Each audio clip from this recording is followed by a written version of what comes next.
عم احمد، يا عم احمد، يا درش. جعانين يا عم احمد، عايزين ناكل. عامل ايه؟ الحمد لله. حبايبنا ازيكم عاملين ايه؟ يا رب تكونوا بخير. عايزينك تعمل لنا حاجه حلوه كده عيني دلوقتي. يا درش، هنعمل لكم احلى حاجه دلوقتي. هنعمل لك طاجن ورق عنب بالستيك.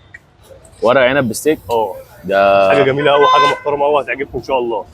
يلا بينا نشوف. ده اللحم المحمر يا جماعه.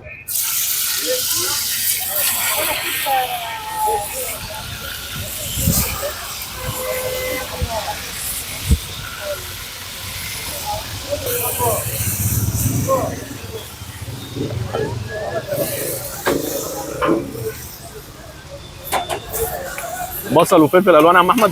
بصل وفلفل الوان، ولو عايز قرن فلفل شطه كده شغال مع اللحم المحمر. هياخد بس تتبيلته كده، وهنتبله وهنحطه في الطاجن ونحط عليه ورق العنب وندخله الفرن قيمه 10 دقائق بالظبط، وان شاء الله هيعجبكم. يلا بقى يا جماعه هنبص على اللحمه كده هنشوفها عامله ازاي. بص، هي بقت نص سوا كده يا جماعه، وهنحط كبشه صلصه كده خفيفه في ظهر ارض الطاجن، وهنبتدي نعبي الحاجه اللي هنا دي هنحطها هنا.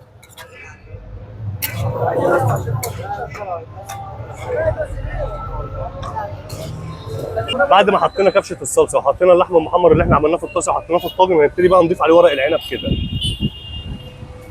وهنبتدي ناخد الصوص اللي في الطاسه ده هنحطه هنا على ورق العنب كده،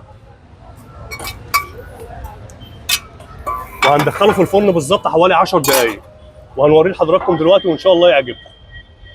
هنحط سن الصلصه بسيطه كده من فوق كده يا جماعه، وهنبتدي بقى ندخل الطاجن الفرن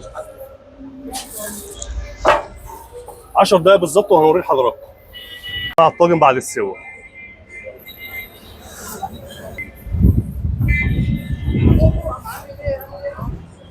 ده شكل الطاجن يا جماعه بعد السوا. يلا بينا بقى نقلبه مع بعض.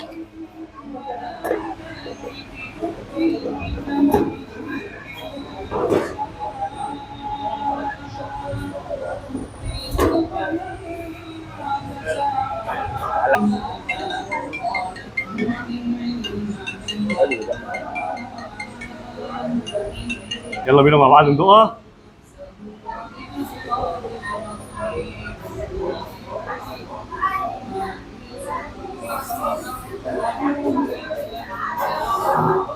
اجمد طاجن ورق عنب في مصر، مش هتلاقيه الا في تحابيش.